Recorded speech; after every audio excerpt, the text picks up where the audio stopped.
Africaines, Africains, je vous salue.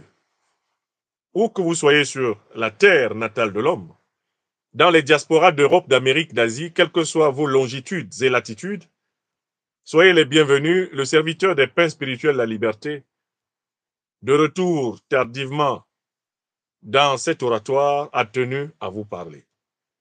L'actualité africaine est riche, elle est rebondissante, elle est succulente, elle est pleine d'espoir, elle est pleine de révélations, elle est pleine de mouvements.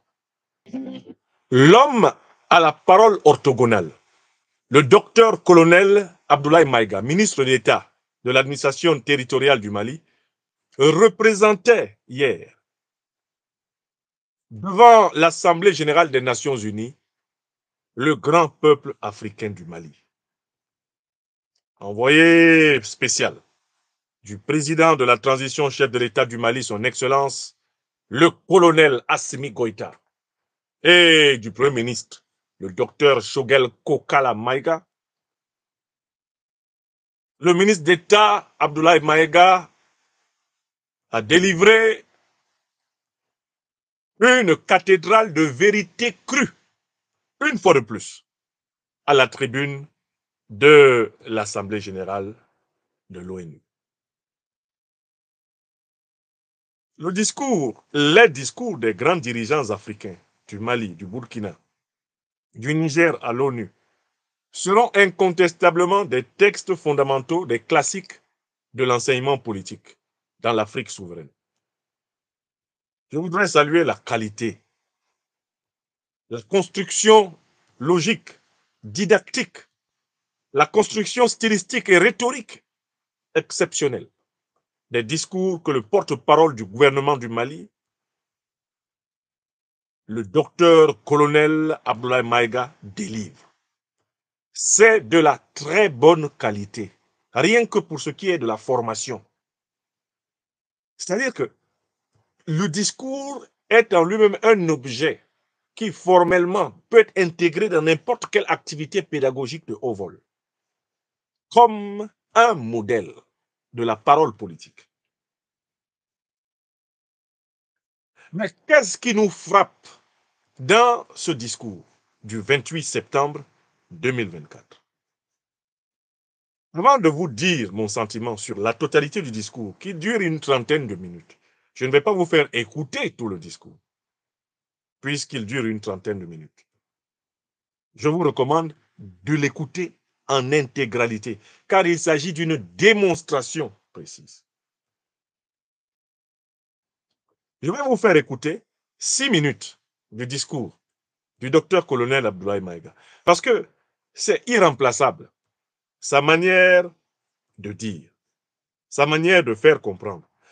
Je vais vous faire écouter ce discours-là avant de donner mon analyse générale des enseignements que moi j'ai tirés de toute la séquence d'une trentaine de minutes de son allocution au nom du grand Mali africain aux Nations Unies. Allocution du 28 septembre 2024, si je ne m'abuse sur la date. Alors, j'ai pris une séquence que l'ORTM a publiée, une séquence de 6 minutes que l'ORTM a publiée. Le ministre Maïga a dit ceci, je vous fais écouter. La sagesse de son Excellence, Monsieur le Président Abdelmajid Tebboune, président de la République algérienne démocratique et populaire, le 29 août 2024. Je reprends. Nous saisissons également cette opportunité pour saluer et reconnaître la sagesse de son Excellence, Monsieur le Président Abdelmajid Tebboune, président de la République algérienne démocratique et populaire. Le 29 août 2024, lors d'une tournée dans le sud algérien, vous déclariez que la Libye, le Niger et le Mali sont des nations fraternelles que vous soutiendriez et non desserviriez. Le peuple malien n'a pas été surpris par ces propos qui indiquent éloquemment votre panafricanisme à l'instar de vos célèbres prédécesseurs, dont feu le président Abdelaziz Bouteflika, affectueusement appelé Abdelkader Mali. Suite à son établissement à Gao, l'engagement des autorités maliennes à travers les actions suivantes. Offrir le territoire malien comme base arrière aux Moudjahidines, ouvrant ainsi un front sud. participé aux affrontements armés contre le colonisateur français en déployant des combattants maliens aux côtés des Moudjahidines sur le territoire algérien pour défendre la liberté et la dignité des Algériens. Défendre la cause algérienne dans toutes les instances diplomatiques jusqu'au recouvrement de leur indépendance. Cependant, il est de notre devoir d'appeler votre haute attention sur les propos incongrus de vos collaborateurs, allant à contresens de votre souhait de promouvoir des relations harmonieuses avec vos voisins dans le Mali. Le 31 juillet 2024, le ministre algérien des Affaires étrangères déclarait que la crise malienne n'avait pas besoin de solution militaire. C'était un conflit entre frères. La solution ne peut être que politique. Au sujet de l'accord d'Alger, il a affirmé qu'il avait été bénéfique pour le Mali et avait préservé la souveraineté et l'intégrité territoriale du Mali. S'en départir par conséquent aura un impact négatif sur tous les acquis. En outre, le 26 août 2024, votre représentant permanent auprès des Nations Unies a déclaré, je cite, « Ce matin, j'ai appris par les médias qu'un drone a effectué une frappe dans le nord du Mali, tuant une vingtaine de civils.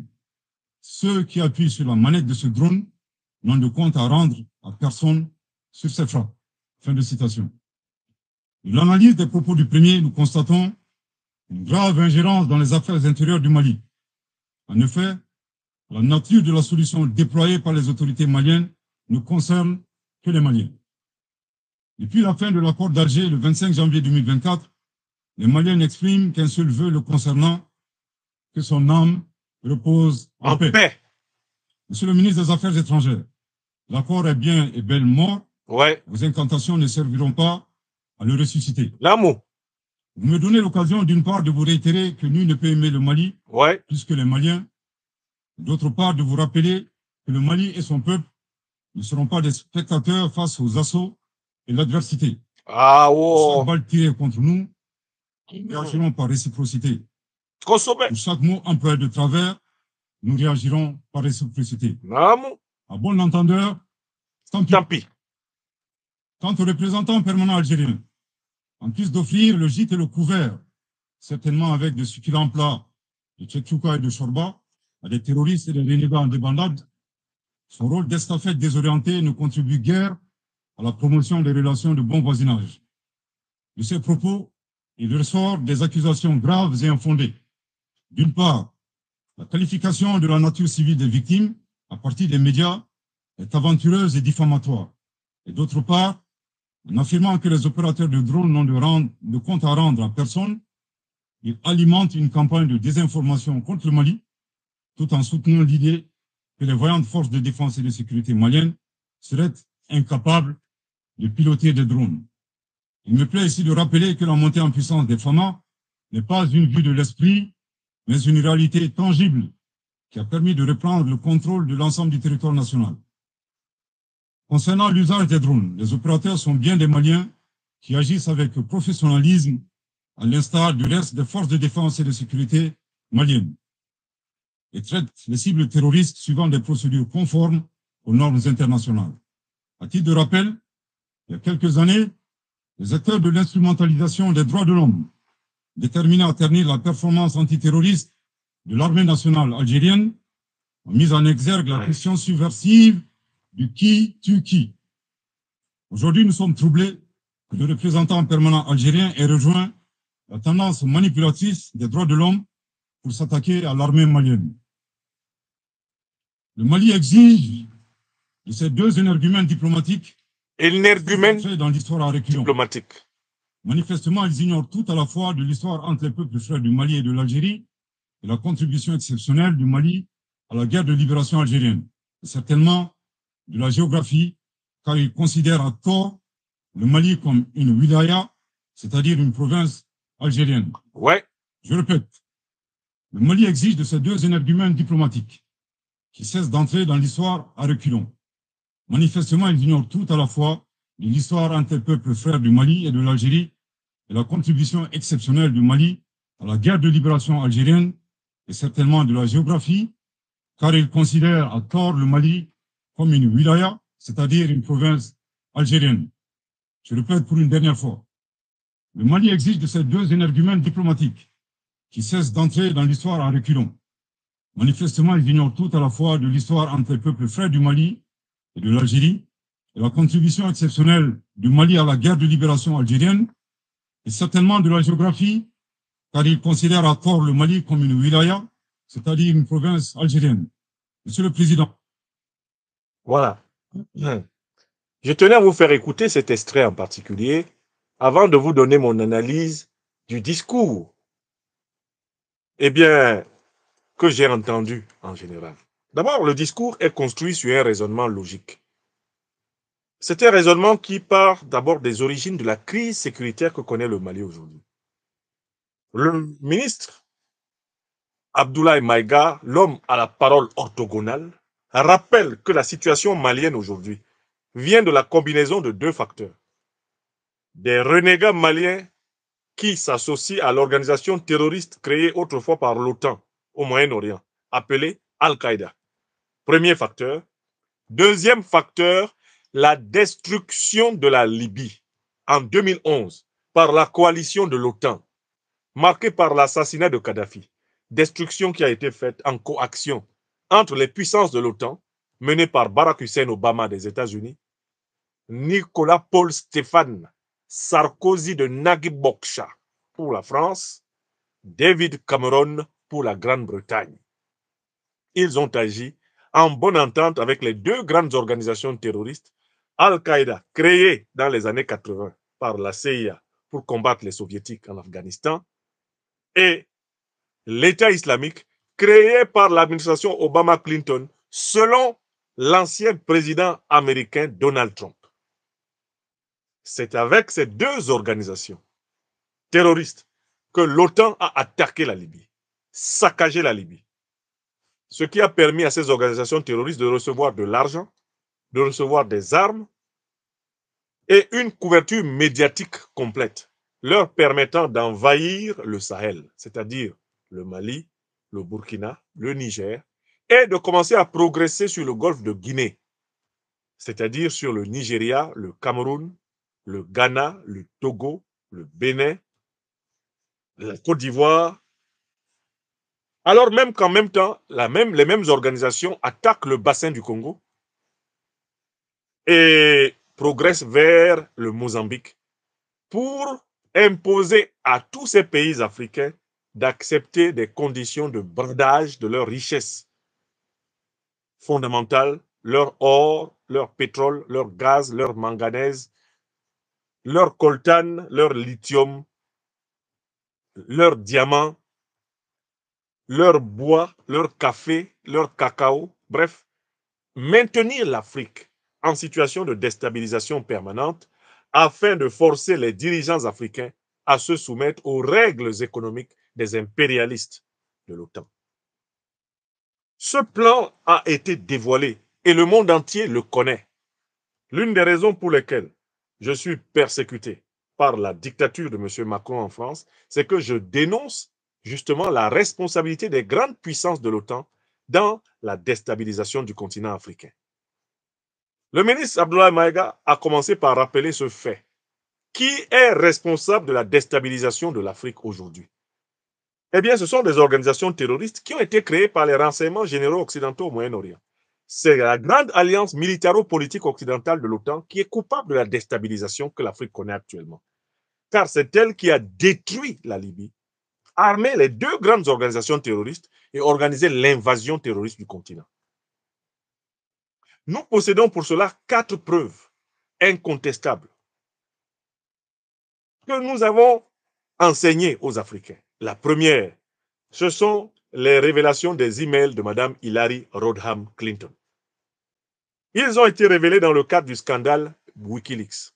Ces emails ont indiqué que l'OTAN n'a pas tué Kadhafi, détruit la Libye au nom de la démocratie et des droits de l'homme. Non, c'est parce que Kadhafi se préparait à mettre en place une monnaie continentale africaine, dinar-or, qui aurait mis fin à la suprématie du dollar, de l'euro et du franc CFA. C'est écrit noir sur blanc dans les mails de Mme Hillary Clinton, révélés par le scandale Wikileaks et le grand lanceur d'alerte Julian Assange. La deuxième preuve est connue. de tous mes amis sur les réseaux sociaux, je prends souvent un aveu de taille du fraîchement élu président français Emmanuel Macron, accordant une interview au Figaro au mois de juin 2017. Il affirme, je cite, « Nous », entre parenthèses, il parlait des Français, « nous avons eu tort de faire la guerre contre la Libye, car il en a résulté partout des États sahéliens faillis et des groupes terroristes qui prospèrent. » Fin de citation. Nous, Français, nous avons eu tort de faire la guerre contre la Libye, car il en a résulté partout des États sahéliens faillis et des groupes terroristes qui prospèrent. Fin de citation. Dixit Emmanuel Macron, président de la République française. Donc, le président français, Emmanuel Macron, a lui-même reconnu la responsabilité de la France et de la coalition otanienne dans laquelle la France a opéré dans la déstabilisation actuelle de l'Afrique.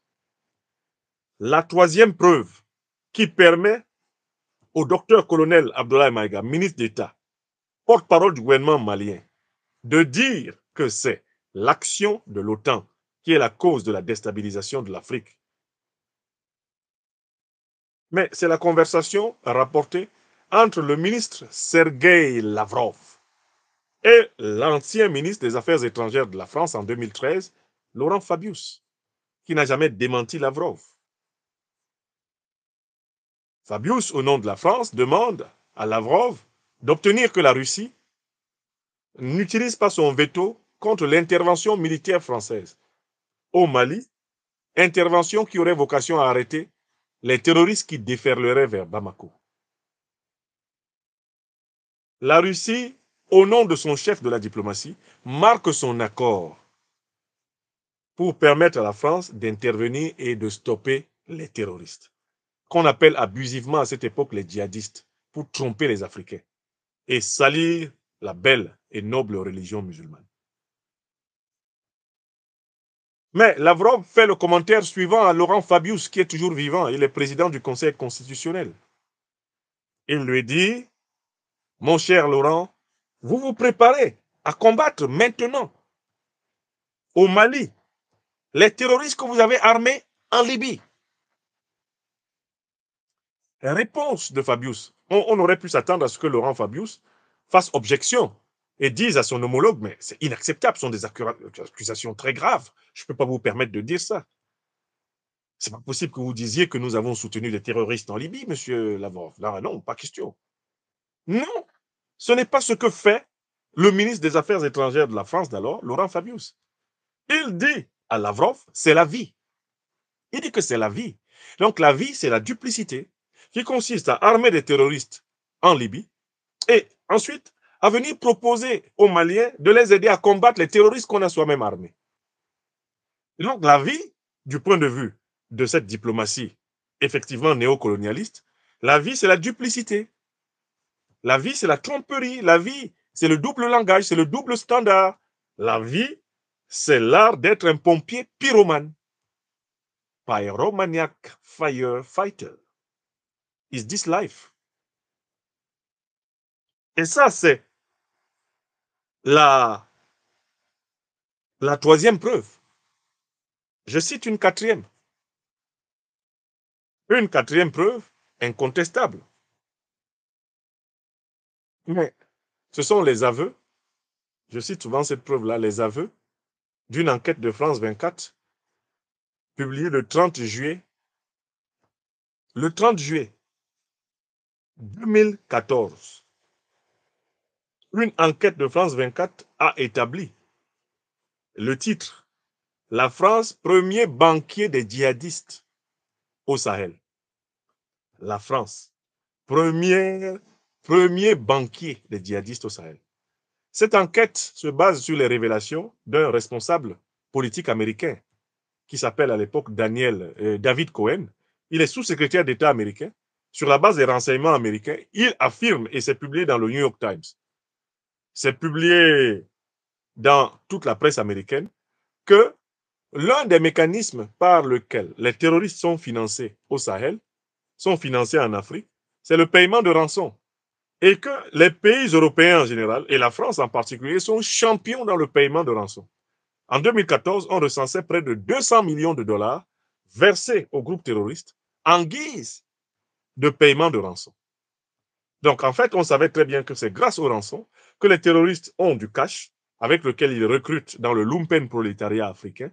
C'est grâce aux rançons que les terroristes, précisément, peuvent s'approvisionner dans le marché des armes, participer au commerce de la drogue et consorts. C'est grâce à l'argent des rançons. Au point que finalement, on s'est rendu compte qu'un certain nombre d'enlèvements de journalistes occidentaux au Sahel étaient en réalité organisés par les renseignements généraux pour utiliser ces enlèvements comme moyen de décaisser des fonds spéciaux pour les organisations terroristes. Voilà la vérité.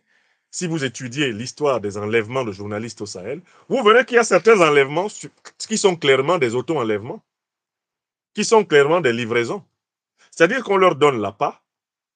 L'appât, c'est le journaliste qui est complètement, évidemment, il est mis à contribution dans un stratagème permettant de décaisser les fonds spéciaux nationaux. Donc, il se fait prendre comme otage et bien sûr, il va mener une dolce vita entre les mains des terroristes puisque de toutes les façons, il est juste en réalité une caution pour que l'argent public soit décaissé en vue de sa libération. Et à travers sa libération, l'organisation terroriste fait bingo. Elle s'en met plein les fouilles. Ce mécanisme a été dénoncé par un article de France 24 du 30 juillet 2014. Cet article a été repris de la presse américaine. Il était dans le Washington Post. Il était dans le New York Times. Et M. David Cohen, sous-secrétaire d'État américain, a parlé de manière formelle. Il a dit c'est la principale source de financement des organisations terroristes. Bien sûr, Cohen s'est empressé de dire que les Américains, eux, ne payent pas, alors qu'on sait qu'ils payent. Puisque si Donald Trump nous dit que c'est Obama et Clinton qui ont créé l'État islamique, et si nous savons que dans les années 80, Al-Qaïda a été créé par la CIA pour combattre les soviétiques, alors comment est-ce qu'on peut nous dire que ce sont seulement les États européens, c'est la France qui paye les rançons et pas l'Amérique ou la Grande-Bretagne, son allié naturel? La vérité est que les organisations terroristes ont bénéficié par toutes sortes de montages, de financements venus et des monarchies du Moyen-Orient et des grandes puissances de l'OTAN. Quant à la composition de leurs armes, il n'y a aucun doute. Leurs armes indiquent qui sont leurs parrains, ces organisations. Bon, non, voilà 4 preuves. J'ajoute souvent une 5e. C'est une conversation qui a lieu entre le président Mahamadou Issoufou et le président Barack Obama. Mahamadou Issoufou est alors président du Niger. Obama est président des États-Unis. Il se prépare à saccager la Libye. Et Mahamadou Issoufou lui dit, ne saccagez pas la Libye. Si vous saccagez la Libye, vous déstabilisez toute l'Afrique. Obama lui dit, non, on va. We will finish the job. On ira jusqu'au bout. Justement, on veut déstabiliser l'Afrique. On a besoin d'une Afrique déstabilisée pour imposer les conditions de la Banque mondiale, les conditions du FMI, les conditions du dollar, la suprématie du dollar, la suprématie de l'euro et du CFA. On ne peut pas les imposer à un pays en bonne santé financière, en bonne santé économique, en bonne santé politique. Il faut déstabiliser pour imposer notre ordre. Leur méthode est celle-là.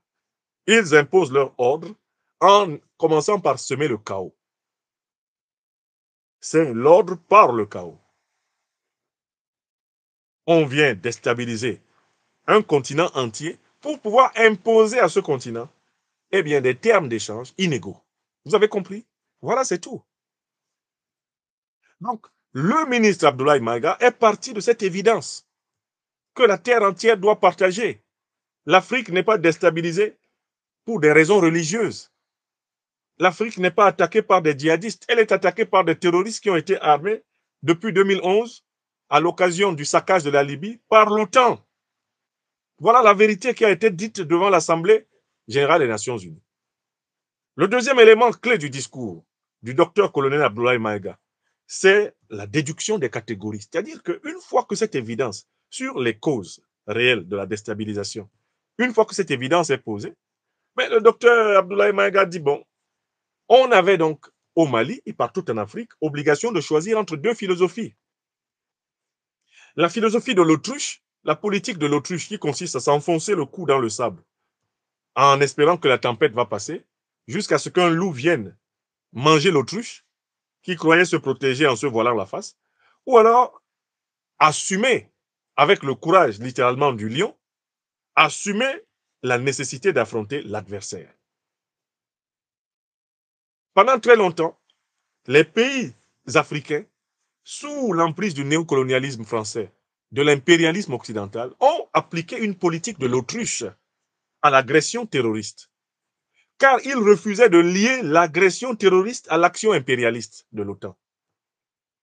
Les pays africains voulaient séparer l'agression terroriste de l'action impérialiste de l'OTAN. Et par conséquent, ils se condamnaient littéralement à être incapables de faire reculer le terrorisme. Car tant que vous n'avez pas identifié les puissances qui parrainent, les sponsors étatiques du terrorisme, vous ne pouvez pas le combattre efficacement. Pendant plus de 10 ans, le Mali, le Burkina, le Niger, toute l'Afrique, pratiquement, tout le Sahel, était aligné sous une fausse doctrine. Une doctrine qui ne portait aucun fruit.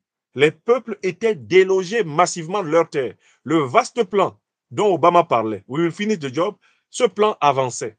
Et on voyait très bien les terroristes qui avançaient du Sahel vers le golfe de Guinée. Et on voyait très bien les bases militaires de l'OTAN qui avançaient de l'Afrique du Nord vers l'Afrique centrale, qui descendaient sur tout le continent. C'est-à-dire que les terroristes sont des éclaireurs des avancées de l'OTAN. Regardez la progression militaire de l'OTAN sur le sol africain. Vous vous rendrez compte que cette progression se fait dans le sillage des mouvements terroristes. Les mouvements terroristes sont des pionniers, sont des éclaireurs. Ils déstabilisent et l'OTAN vient proposer des bases militaires pour stabiliser. Quoi? Ben, l'instabilité. Les bases militaires que l'OTAN a imposées en Afrique, les bases militaires même françaises qui ont été imposées en Afrique, n'ont jamais assuré la stabilité du continent. Elles ont toujours stabilisé l'instabilité, l'insécurité des populations. Et c'est ça le but. Donc, le docteur-colonel Abdoulaye Maïga démontre que, une fois qu'a émergé au Mali, au Burkina Faso, au Niger, une élite politique qui a compris le lien intime entre le terrorisme et l'impérialisme, une fois que cette molécule a été comprise dans sa concaténation, dans sa structuration, mais les données ont changé. Aujourd'hui, l'armée malienne est la plus grande puissance militaire en opération sur les 1 241 000 km² de son territoire. La totalité du territoire du Mali aujourd'hui est sous la capacité, le pouvoir de l'armée malienne. Il y a des postes terroristes ça et là, mais désormais, le propriétaire du terrain, c'est l'État malien. C'est l'armée malienne. Mais pourquoi? Parce qu'ils ont appliqué une bonne doctrine. Ils ont décidé de ne pas coopérer avec les puissances qui ont parrainé justement l'invasion terroriste.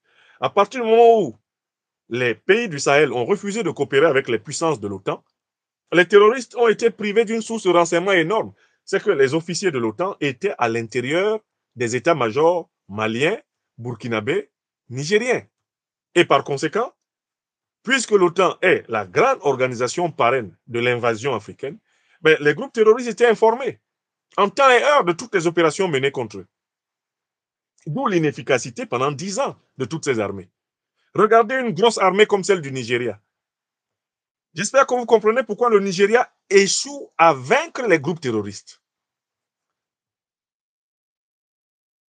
Le Nigeria échoue à vaincre les groupes terroristes parce que l'armée nigériane ne peut pas sécuriser les informations qu'elle a, puisqu'elle est sous la coupe de l'OTAN. Le renseignement militaire nigérien étant sous le contrôle de l'OTAN, l'OTAN étant l'organisation parraine de la déstabilisation de l'Afrique depuis 2011, il s'ensuit que les terroristes peuvent frapper au Nigeria à volonté, puisqu'ils sont souvent bien renseignés. Ils sont bien renseignés pourquoi? Parce que leurs parrains sont au cœur de l'appareil militaire du Nigeria. Donc, les Sahéliens du Mali, du Burkina et du Niger ont simplement pris la décision de ne plus se confier à ceux qui ont tué Kadhafi, à ceux qui ont envahi la Libye, à ceux qui ont armé Al-Qaïda. Ils ont décidé de ne plus faire confiance aux puissances qui ont parrainé les groupes terroristes. et qui les parraine. Et le docteur-colonel Abdoulaye Maïga est venu simplement rappeler cela. Nous avons donc changé de doctrine au Mali, au Burkina et au Niger. Et c'est cela l'Alliance des États du Sahel. La confédération de l'Alliance des États du Sahel est née sur la base d'un changement de doctrine à propos de la lutte antiterroriste. On ne peut pas combattre le terrorisme avec des puissances qui l'ont installé. On ne peut pas d'un côté avoir les emails d'Hillary Clinton qui nous disent pourquoi on a tué Kadhafi et mener en Afrique noire une politique qui ne tienne pas compte de cette réalité. On n'a pas tué Kadhafi pour la démocratie. On ne l'a pas tué pour les droits de l'homme. C'était un mensonge. Comme les fameuses armes de destruction massive de Saddam Hussein étaient un mensonge. On a tué Kadhafi parce que Kadhafi empêchait les perspectives de recolonisation du continent africain par les puissances impérialistes occidentales. Voilà la vérité. À partir du moment où toi, tu es dirigeant africain et que tu sais pourquoi on a tué Kadhafi, si tu veux servir ton peuple, tu ne peux pas te faire asservir par ceux qui ont tué Kadhafi. Tu ne peux pas. Je rappelle à ceux qui me cherchent côté YouTube que je suis sur YouTube, sur la page qui s'appelle Institut Afrique des Libertés. Institut Afrique des Libertés. N'oubliez pas de prendre d'abord un abonnement formel. Je ne parle pas encore de l'abonnement commercial, l'abonnement formel. Il y a aussi la page que j'ai lancée ces derniers temps, que vous connaissez, elle s'appelle Université libre de l'Afrique des libertés. Vous la connaissez. Venez-y en attendant que YouTube me restitue la propriété de mon compte mail personnel et de la chaîne YouTube qui a été piratée par les mercenaires informatiques de la France-Afrique. J'ai fait toutes les procédures et j'irai jusqu'au bout avec le collectif d'avocats qui m'accompagne pour faire respecter mes droits. Alors, je reviens au sujet.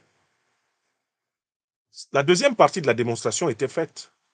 La doctrine de la libération africaine ne peut pas consister à mener cette libération en association avec des puissances qui ne veulent pas de l'Afrique libre, qui veulent d'une Afrique vassale, une Afrique néocolonisée, une Afrique qui restera sous la coupe du dollar, sous la coupe de l'euro et du franc CFA. On ne peut pas lutter contre les terroristes en s'appuyant sur ceux qui les ont amenés.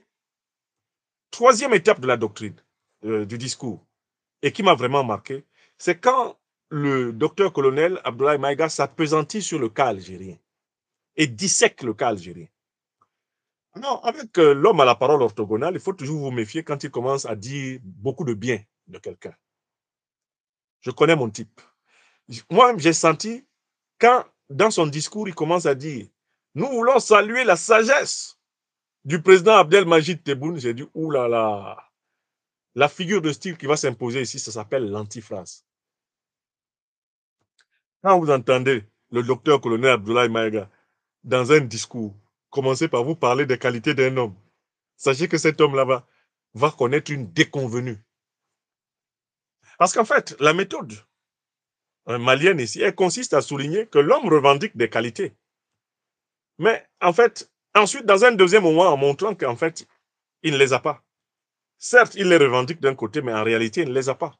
Ça vous rappelle comment a été traité le fameux chameau Alassane Draman Ouattara? Je m'en souviendrai toujours. Le docteur-colonel Abdoulaye Maïga a commencé par dire « Nous tenons à remercier les sages conseils qui nous ont été prodigués par notre doyen, le président de la République de Côte d'Ivoire, Alassane Ouattara. Ce sont des conseils que nous appliquerons. Mais, sur le chemin de cette application, nous porterons une attention particulière au troisième mandat. Le troisième mandat. Le troisième mandat, c'est la magie. C'est là que l'antithèse commençait sur Ouattara Draman. Jusqu'aujourd'hui, Ouattara porte le nom de chameau après ce discours. Pourtant, dans la première partie de la démonstration, Abdoulaye Maïga avait littéralement magnifié Ouattara. Mais attention, quand ce monsieur est en train de faire un discours solennel et qu'il vous magnifie un adversaire, sachez que c'est parce que l'adversaire va souffrir. Donc, il commence par souligner qu'Abdelmajid Tebboune prétend être porteur de la philosophie panafricaniste, de la mémoire, de la camaraderie, de la fraternité de lutte algéro-malienne, algéro africaine. Il commence par souligner cela. Ensuite, il va donc choper 2 responsables algériens qui, précisément par leur déclaration, ont prouvé que le régime de Tebboune n'est pas panafricaniste. Ce sont le ministre des Affaires étrangères algérien et un autre conseiller du gouvernement. Prenant leurs propos, il en conclut qu'il s'agit d'énergumènes diplomates. Pourquoi sont-ils des énergumènes diplomates? Parce que d'un côté, ils prétendent que l'accord de paix doit être ressuscité, alors même que l'accord de paix leur a servi pendant très longtemps à se comporter comme si le Mali était une province de l'Algérie. Parce qu'en fait, à travers l'accord de paix d'Alger de 2015, à travers l'accord de paix d'Alger de 2005, à travers cet accord, non, 2015, à travers cet accord de paix, que cherchait-on? L'Algérie, en fait, se faisait arbitre. Mais en réalité, elle était juge et partie du conflit au Mali. À travers l'accord de paix d'Alger, en fait, elle protégeait ses protégés. Elle s'assurait que le Mali reste déstabilisé au nord, que ses protégés continuent à nuire à l'unité et à la sérénité de l'État malien, et en même temps, elle voulait continuer à passer pour une très bonne amie du Mali. Premier point. Mais deuxième point, les 2 énergumènes diplomates, comme les a appelés le ministre d'État Abdoulaye Maïga, prétendent que lorsque le Mali combat les terroristes sur son sol, ce n'est pas la bonne méthode, il devrait passer par le dialogue. Mais il y a un tout petit problème. D'abord, le Mali est en train de combattre les terroristes sur son sol. De quoi l'Algérie s'en mêle? Est-ce que c'est sur le sol algérien que le Mali a combattu les terroristes? Premier point. Deuxième point. Mais l'Algérie elle-même, est-ce qu'elle brille par l'usage de la négociation dans le combat contre les terroristes? Quand Abbassi Madani a gagné les élections en 1992 au nom du Front islamique du salut, est-ce que l'Algérie a accepté qu'il exerce le pouvoir? Est-ce que le régime algérien du FLN a accepté sa défaite démocratique? Si c'était un régime pacifique, il aurait accepté sa défaite face au Front islamique du salut en 1992. Mais ils n'ont jamais accepté leur défaite. Ce sont eux qui parlent au Mali de méthode pacifique. Quel est le traitement qui a été réservé à la guérilla islamiste en Algérie? Ça ne s'est pas réglé dans le sang. N'y a-t-il pas eu d'ailleurs par ailleurs de terribles bavures contre les populations civiles en Algérie, y compris de la part des forces de sécurité, dans le cadre de la lutte antiterroriste? Faut-il qu'on rappelle ici les histoires de tous ces prélats, ces prêtres assassinés, dont on se demande exactement qui tue qui jusqu'aujourd'hui en Algérie? Voici un régime qui a brillé par sa brutalité envers le peuple algérien. Un régime qui bride l'expression souveraine des Algériens. Un régime qui est impitoyable envers ses opposants politiques en Algérie. Et qui vient donner des leçons de morale politique aux Maliens. C'est trop facile. Troisième élément important que souligne le docteur colonel Abdoulaye Maïga, ministre d'État, porte-parole. Mais écoutez,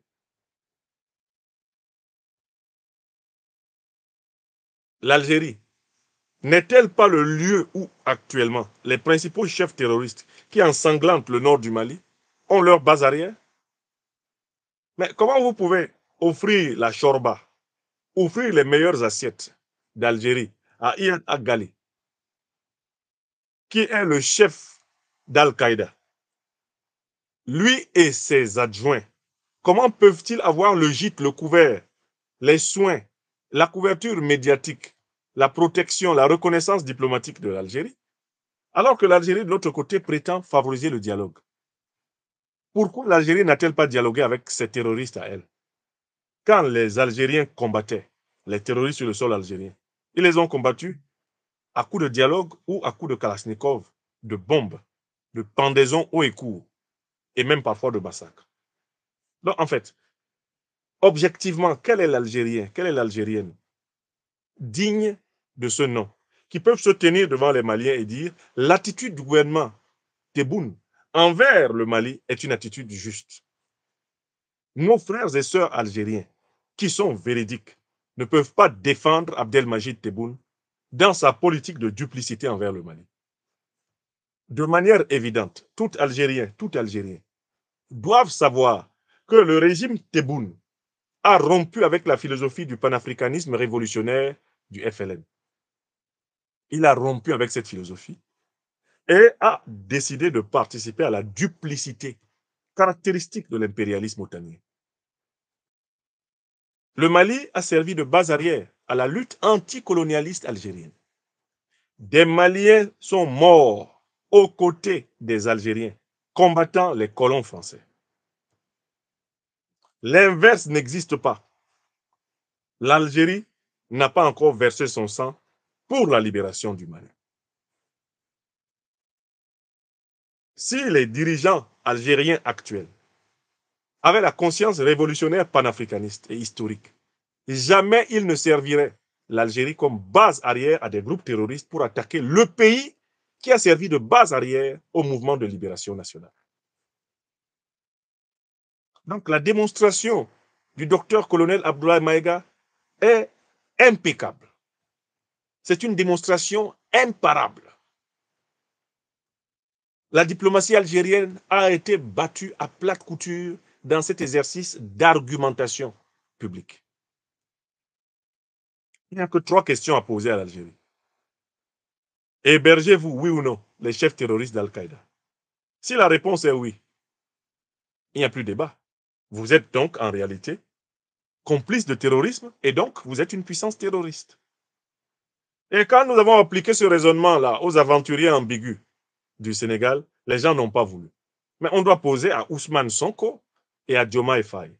Hébergez-vous, oui ou non, un ambassadeur qui a assumé d'avoir, au nom de son pays, l'Ukraine, participé à l'attaque terroriste de Tinzaouaten. L'hébergez-vous sur votre territoire, oui ou non? Et il n'y a pas de demi-réponse. Si vous dites oui, alors vous reconnaissez que le régime sénégalais actuel est allié des terroristes.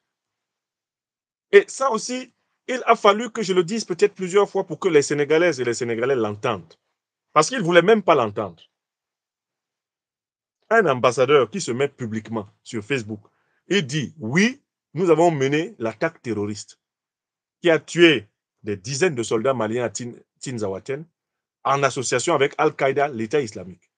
Nous l'avons fait. » Un tel ambassadeur peut-il continuer à se promener librement dans un pays qui n'est pas parrain de terroristes? Non. Et il faut que les Sénégalaises et les Sénégalais le disent à Ousmane Sonko que l'Afrique sait qu'il parraine. Il parraine un ambassadeur terroriste. Voilà. Et vous ne pouvez pas héberger chez vous quelqu'un qui a revendiqué un acte terroriste contre un pays frère et venir dire à ce pays frère, jamais, jamais le Sénégal ne servira de base arrière pour attaquer le Mali. C'est pourtant le cas. C'est ce qui s'est passé. Vous niez des vérités factuelles. L'ambassadeur ukrainien qui a revendiqué l'attaque de Tinzaouaten au Sénégal. Donc le Sénégal est une base arrière pour attaquer le Mali. Mais vous pensez que nous sommes allés à l'école pour nous amuser avec les évidences rationnelles et logiques? Enfin, le dernier point du discours qui m'a marqué du docteur-colonel Abdoulaye Maïga à l'ONU, c'est de dire que le Mali prend des dispositions pour s'assumer. Il a insisté sur la détermination du Mali à être souverain. En recourant aux proverbes africains, il a montré que le Mali a choisi de s'associer avec des pays qui respectent sa souveraineté. L'alliance russo-malienne, l'alliance sino-malienne, l'alliance turco-malienne, l'alliance irano-malienne, sont caractérisées, ces alliances sont caractérisées par le respect du principe de la souveraineté du Mali. La Russie ne va pas coloniser le Mali. Elle ne va pas imposer sa présence militaire au Mali. Ce qui m'a vraiment particulièrement plu dans le discours du docteur-colonel Abdoulaye Maïga, c'est l'affirmation que le Mali prend des dispositions pour assumer sa souveraineté et que le Mali a fait des choix diplomatiques compatibles avec sa souveraineté. Il a déployé une série de raisonnements établissant que le Mali n'établit de relations de coopération fermes qu'avec des pays qui reconnaissent sa souveraineté. Et que tout pays qui viendrait à s'amender, à changer de philosophie par rapport au Mali, pourra coopérer de manière bénéfique, fructueusement avec le Mali. C'est tout. Enfin, ce qui est intéressant dans cet enseignement, c'est vraiment de dire que le Mali, c'est le choix que le Mali a fait et que le Mali l'assume.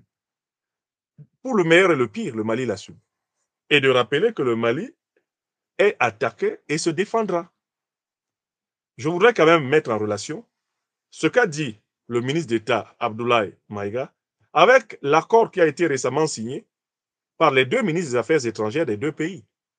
L'accord pour ne pas être les premiers à positionner des armes dans l'espace. J'espère que vous avez bien compris, par la fermeté du discours du ministre d'État Abdoulaye Maïga, que le Mali a compris que pour se faire respecter, il faut d'abord se faire craindre. Le ministre d'État Abdoulaye Maïga, en particulier, a fait référence à une théorie philosophique qui est celle de Thomas Hobbes, l'auteur du Léviathan, pour expliquer la posture du Mali dans les relations internationales. Le philosophe anglais du XVIIe siècle, Thomas Hobbes, explique dans son grand ouvrage Le Léviathan que dans le domaine international, les États se comportent comme les animaux à l'état de nature. Et ils se comportent même comme les humains avant la création de l'ordre politique. Dans le domaine international, les États sont simplement dans une relation de puissance. C'est l'état de nature qui règne, où tous les coups sont permis. C'est cela, le domaine international. Le Mali en a pris acte. Par conséquent, le Mali se donne les moyens de la puissance pour se faire respecter sur le terrain international. Et le Mali assume crânement cette politique de la puissance. Car nous savons très bien que dans le domaine politique, on ne respecte que ce qu'on craint. La crainte vient avant le respect dans le domaine politique. C'est dans le domaine moral que le respect vient avant la crainte. Mais dans le domaine politique, la crainte vient avant le respect.